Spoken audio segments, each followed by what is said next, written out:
ආයුබෝවන් සවි kitchen YouTube channel එකට ඔයාලා හැමෝම ගොඩක් ආදරෙන් පිළිගන්නවා. ඔන්න අද මම කවුරුත් කන්න කැමති මල් පපඩම් රෙසිපි එකක් අරගෙන ආවා. ඉතින් ගොඩාක් ලේසි මේක හදන්න. අපි මේ රෙසිපි එක හදන්නේ එකම එක අමුද්‍රව්‍යයකින්. ඉතින් අපිට ගොඩක් ලේසියෙන් හොයාගන්න පුළුවන් අමුද්‍රව්‍යයකින් තමයි මම අද මල් පපඩම් හදන්නේ. ඉතින් ඔයාලා මගේ channel එකට අලුතෙන් එකතු වෙන කෙනෙක් නම් මේ වීඩියෝ එකට පහලින් එන රතු පාට subscribe button එක press කරලා ඒකම එන bell icon එක click කරන්න. ඉතින් එකතු වෙන්න අලුත්ම වීඩියෝ බලන්න bell එකත් all කරලා තියාගන්න. එතකොට මම දාපු අලුත්ම වීඩියෝ ඔයාලට දාපු ගමන්ම බලා ගන්න පුළුවන්. ඉතින් මතක් කරන්න ඕනේ මගේ channel එක subscribe කරපු ඔයාලා හැමෝටම ගොඩාක් ස්තුතියි ගොඩාක් ආදරේ. එහෙනම් අපි බලමු රසම රසට මල් පපඩම් හදන්නේ කොහොමද කියලා. ඔන්න අද මම මගේ මල් පපඩම් වලට පාටක් ගන්න ඕනේ හින්දා නිල් කටරොරු මල් ටිකක් කඩාගෙන ආවා. ඉතින් මෙතන මල් 10ක විතර පෙති තියෙනවා. අපි මේ පෙති ටික හොඳට සෝදගමු. සෝදගෙන මේ වගේ භාජනයක් අරගෙන මල් පෙති ටික ඒකට දාගෙන හොඳට නටන උණු වතුර ඒකට එකතු කරගමු.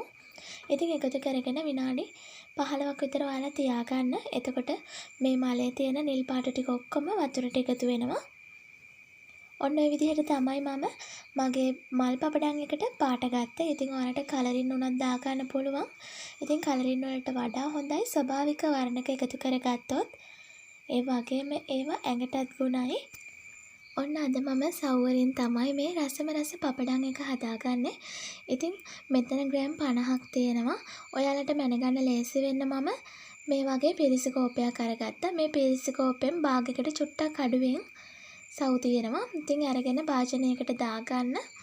මම කලින් හදාගත්තු කටරොරු මල් වතුර ටික මේකට එකතු කරගමු. මම මේක ටිකක් රසිනෙන් තමයි එකතු කරගත්තේ. ඉතින් මේ විදිහට පොඩක් කලවම් කරගෙන විනාඩි 10ක් විතර ඔයාලා පෙඟෙන්න තියාගන්න. මම දැන් මේක වහලා විනාඩි 10ක් විතර පෙඟෙන්න තියාගන්නවා.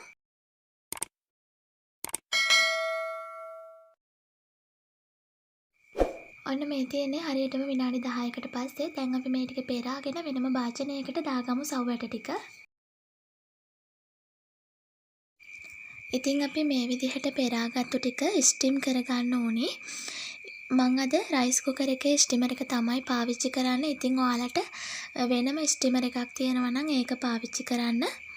ස්ටිමර් නැති අයට පුළුවන් මුට්ටියකට රෙදි කෑල්ලක් බැඳලා අරගෙන තඹ ගන්නත්. ඔන්න ඔයාලට මේක තඹ ගන්න අනිවාර්යයෙන්ම කෙසෙල් කොළ කෑල්ලක් තියෙන්න ඕනේ. ඉතින් කෙසෙල් කොළේ මේ විදිහට දාගෙන හදාගත්තාම ගොඩක් ලේසියෙන් අපිට ගලව ගන්න පුළුවන්.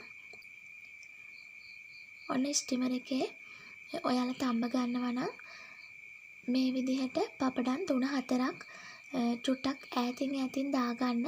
ඔයාලට මුට්ටියක තඹනවා නම් පපඩම් 2ක් විතර දාගන්න. ගොඩාක් දාගන්න එපා.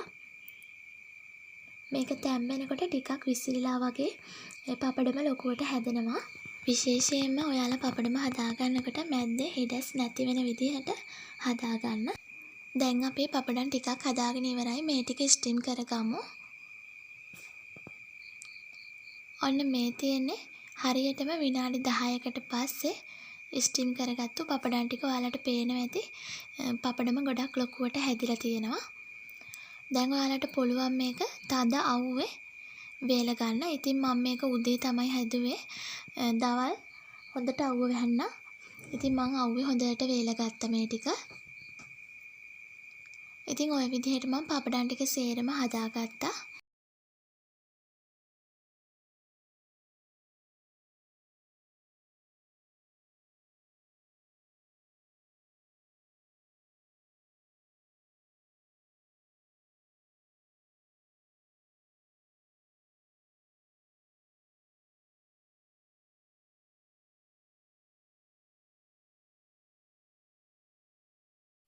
ඉතින් මේ තියෙන්නේ මම තද අවුවේ වේලගත්තු පපඩම් ටික.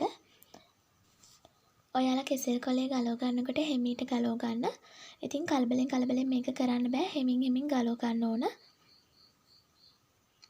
ඔයාලා මේ විදිහට ගලව ගන්නකොට සමහර විට කෙසෙල් කොළ චූටි කෑලි ඉතිරි වෙලා තියෙන පුළුවන්. ඉතින් ඒක අපිට තෙලේ බදිනකොට අයින් කරගන්න පුළුවන්. මේ පපඩම් ටික අපි හොඳට වේල ගන්න ඕනේ. ඉතින් ඔයාලට මේ කෙසෙල් කොළෙන් ගලවනකොට තෙත ගතියට වගේ දැනුණොත් නැවත ගලවගෙන ඉවර වෙලා වේල ගන්න.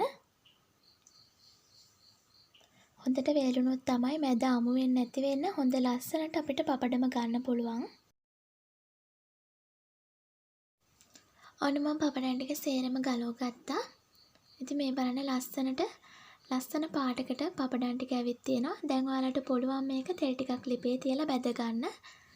ඉතින් ඔන්න ඔය විදිහට පපඩම් වේලගෙන තියාගත්තාම හුලං වදින්න නැති විදිහට ඔයාලා බෝතලයකට දාගෙන තියාගන්න.